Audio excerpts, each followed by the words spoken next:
Bonjour à tous. Lorsque nous abordons la finance participative dans nos émissions et de manière générale dans la presse, eh bien on le fait du point de vue de l'offre. On parle des compagnies, des différentes contraintes de la comptabilité, du rôle que peuvent jouer les acteurs comme le Conseil supérieur des Oulémas ou encore du régulateur, la CAPES. Mais la demande, elle, n'est jamais évoquée. Comment les Marocains perçoivent-ils le takafoul? Eh bien c'est l'objet de notre émission aujourd'hui.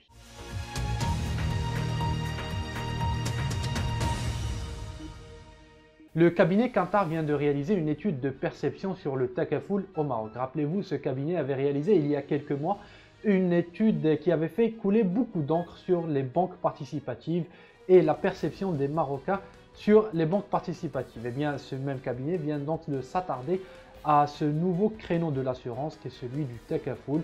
Mohamed Blamine du cabinet Kantar revient au micro de Bourse News sur les principales conclusions de cette étude. On l'écoute.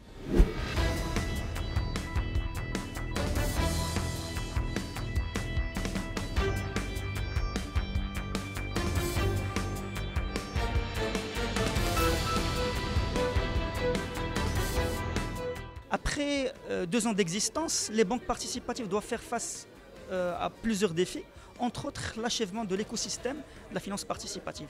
Et l'assurance takafoul est une composante indispensable pour que l'écosystème soit verrouillé et complet. Et d'ailleurs, c'est d'où vient l'intérêt de mener cette étude en partenariat avec l'AMFP et bien sûr avec la Bourse de Casablanca pour apporter un éclairage sur l'attrait de l'assurance takafoul aux yeux des Marocains. En fait, les résultats que nous avons présentés s'articulent autour de trois grands axes. Le premier, c'est la relation aujourd'hui des Marocains avec la banque et l'assurance. Les chiffres qu'on a présentés, on parle d'un taux de 43% de bancarisation par individu. En termes de souscription à l'assurance, on parle de 25% des Marocains qui sont souscrits à au moins un produit d'assurance. Et on a aussi parlé de taux de crédit.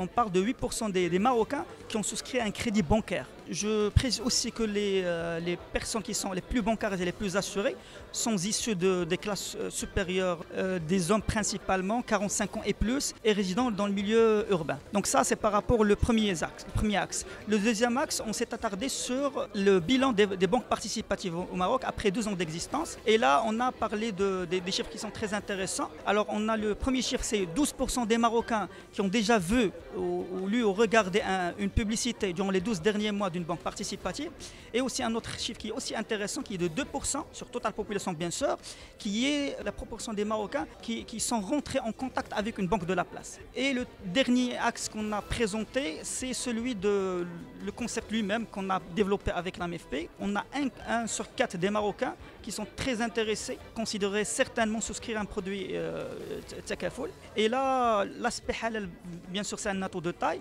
Mais après, il y a l'aspect, l'offre qui est innovante, aussi la rentabilité économique et aussi le point de la solidarité qui a aussi intéressé les Marocains dans ce sens.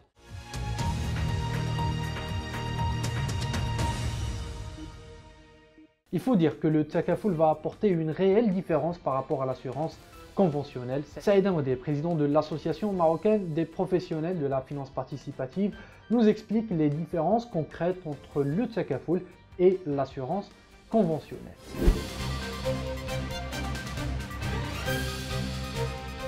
Pour l'assurer aujourd'hui, la formule qui a été adoptée par les autorités marocaines, c'est que tout simplement, le fonds takafoul est différent de l'opérateur takafoul qui est la compagnie d'assurance. Donc ce qui fait que ce fonds takafoul aura une personnalité morale, un identifiant fiscal, un registre de commerce, et c'est ce fonds qui va acheter sur le marché. Donc en réalité, les participants de l'assurance deviennent des copropriétaires. Et au cas où il y a un excédent technique et financier dans le fonds, cet excédent technique et financier revient aux copropriétaires qui sont les assurés, les clients, et non pas aux actionnaires.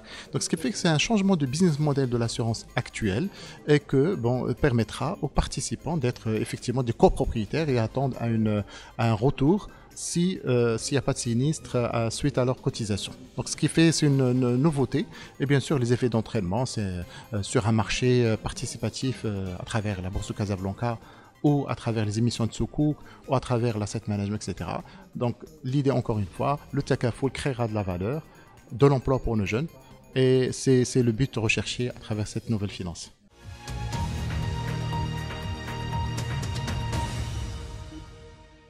Signalons enfin que pour le démarrage effectif du Takaful au Maroc, certaines étapes doivent encore être franchies. Les textes réglementaires doivent être adoptés. L'autorité de contrôle des assurances et de la prévoyance sociale, la CAVS, prévoit à ce titre que les dossiers seront instruits à partir du deuxième semestre de cette année. Sur un autre registre, les publications des entreprises continuent les présentations de résultats. Également, l'une des entreprises de la côte les plus suivies, La Belle Vie, présentait ses résultats aux analystes et à la presse dernièrement.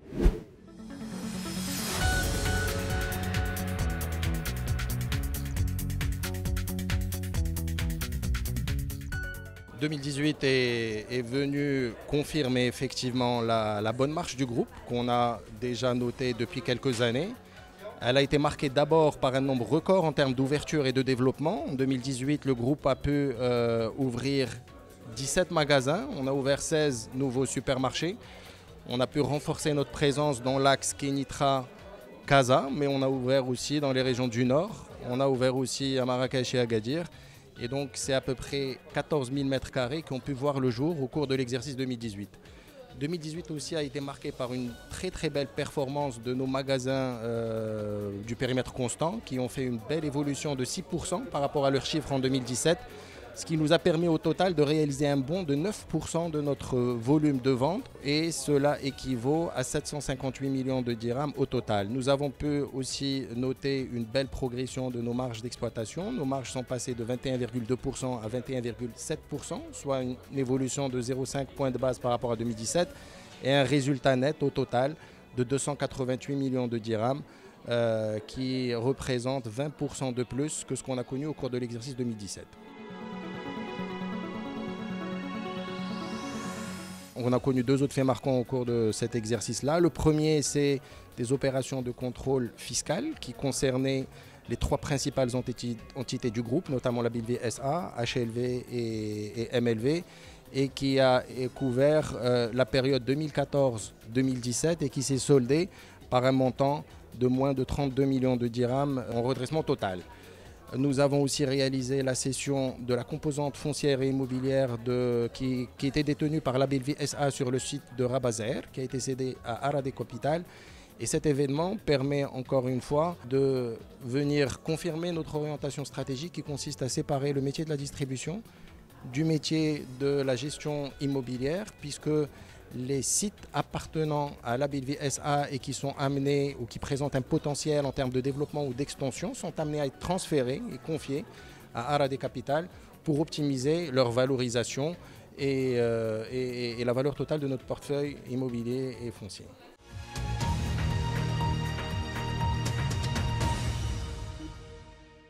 La Belle Vie devrait à ce titre poursuivre ses investissements en 2019. On écoute Amin Bouillet.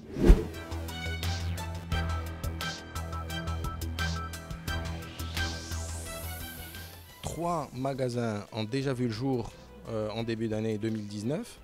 Nous allons finir l'année avec 12 ouvertures en supermarché, 2 en hypermarché et 2 à Takada pour un montant, pour un volume total de 30 000 m² de surface de vente additionnelle, ce qui va porter le réseau des magasins à la Belle Vie à peu près 220 000 m². Et nous allons investir environ 600 millions de dirhams encore sur l'année 2019.